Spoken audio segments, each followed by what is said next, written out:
হাজির হয়ে গেলাম গত বছরের খাগড়াছড়ি ভ্রমণের একটি ভিডিও নিয়ে। এই ভিডিওতে থাকবে কি করে আমরা খাগড়াছড়ি গেলাম, কি করলাম, সব কিছু। ভ্রমণের শুরুটাই হয়েছিল বাসের জন্য অপেক্ষা করতে করতে। হ্যাঁ, 11:30টার বাস যখন রাতে 2টোর সময় আসে তখন কেমন লাগে বলুন তো? একেবারে বিরক্তিকর অবস্থা। যাই হোক, দেরি করে আসলেও বাস আমাদের ঠিক সময়ে খাগড়াছড়ি শহরে নামিয়ে দিয়েছিল।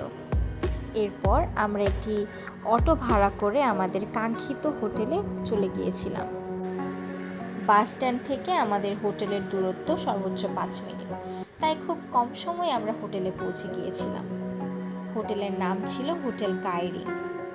আজকের দিনটা আমরা এখানেই থাকব, তাই একদিনের জন্য আমরা হোটেলটি বুকিং করে নিলাম। দেরি না করে আমরা প্রথমেই চলে গেলাম আমাদের বুকিংকৃত হোটেলের রুমে প্রবেশ করার আগে চলুন এক নজর একটু দেখে নেই আমাদের রুমটা। প্রথমেই দেখতে পাচ্ছেন একটি টেবিল রয়েছে, আলনা রয়েছে সোফা, একটি ডাবল বেড এবং একটি সিঙ্গেল বেড। সাথে রয়েছে টিভি, অ্যাটাচড ওয়াশরুম এবং একটি বারান্দাটা একটু ছোট হলেও তবে ঠিকঠাকই ছিল। হ্যাঁ, যদিও আমরা শীতের দিনে গিয়েছিলাম, তারপরেও এসি রুম নিয়েছিলাম। তবে এসির কিন্তু কোনো প্রয়োজনই হয়নি, কারণ খাগড়াছড়িতে ছিল ভীষণই ঠান্ডা। ফ্রেশ হতে হতে প্রায় সকাল 10টা নাগাদ বেজে গিয়েছিল, তাই বাইরে কোথাও না গিয়ে আমরা হোটেলেই আমাদের ব্রেকফাস্টটা সেরে নিয়েছিলাম। এরপরে আমরা চলে গেলাম এই খাগড়াছড়ি শহরটা একটু হেঁটে হেঁটে ঘুরে বেড়ানোর জন্য। দেখতেই পাচ্ছেন, কেউ বলবে এটা খাগড়াছড়ি শহর, মনে হচ্ছে আমি ঢাকা শহরে হাঁটছি। শুধু এখানে পার্থক্য একটাই, এখানে কোনো কোলাহল নেই, গাড়ি ঘোড়ার কোনো ঝামেলা নেই, একেবারে যে যার মতো নিরিবিলি একটা অবস্থা। সত্যি খুবই ভালো লাগছিল। শহরের মধ্যেখানে আজকের দিনটা ঘোরাফেরা করার জন্য বেশ কয়েকটা ট্যুরিস্ট স্পটে আমরা ভিজিট করব, তাই আমরা মাহেন্দ্র কার ভাড়া করে নিয়েছিলাম আজকের বাকি সময়টা কাটানোর জন্য। প্রথমেই চলে যাব তেরাং টেকলায়।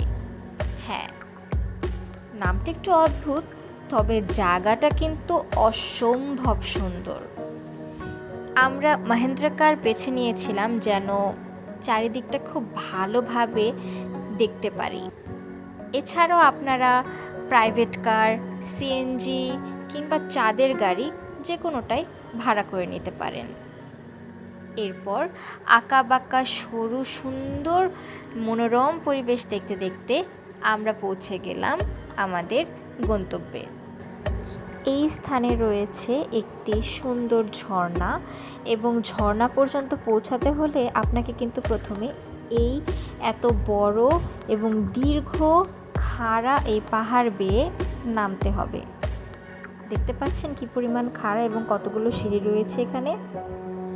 মাকে আমরা বলেছিলাম তুমি ওপরেই থাকো, আমি এবং আমার বাবা মিলে পাড়ি দিলাম ঝর্ণা দেখার উদ্দেশ্যে। নামতে কিন্তু বেশ লাগছিল, আর মনে কিছুটা মনোবল নিয়েছিলাম এবং যে একটা এক্সাইটমেন্ট ছিল সেই জোরেই আমরা চলে গিয়েছিলাম একেবারে শেষ প্রান্তে ঝর্ণা দেখার জন্য।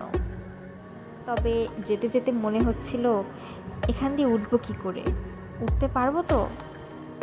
তবে মনে মনে বলছিলাম যা হবার দেখা যাবে, এখন যাই।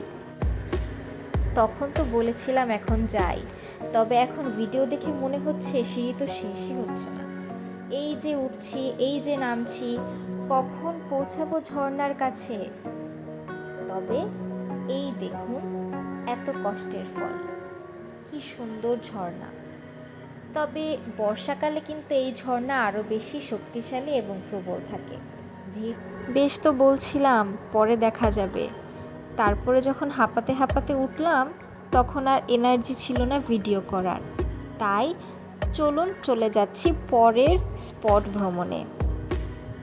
এখানে আমরা চলে এসেছিলাম যে এলাকাটা পুরোটাই সেনাবাহিনীর আন্ডারে সবসময় সিকিউরিটিতে থাকে। আর চারিপাশটা দেখছিলাম যে আশেপাশে তেমন কোনো মানুষ ছিল না, তবে এরকম নিরিবিলি সুন্দর স্তব্ধ নীল আকাশ দেখতে এবং পাহাড় দেখতে কিন্তু বেশ লাগে।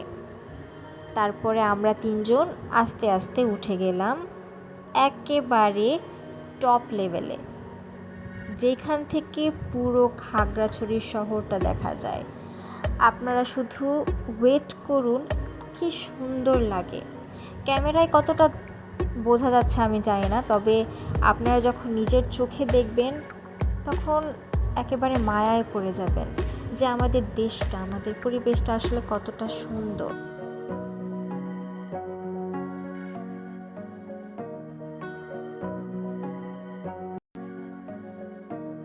দেখতে দেখতে ভিডিওর শেষ পর্যায়ে চলে এলাম।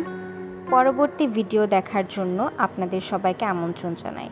পরবর্তী ভিডিওতে থাকবে খাগড়াছড়ি থেকে সাজেক যাওয়ার অভিজ্ঞতা নিয়ে।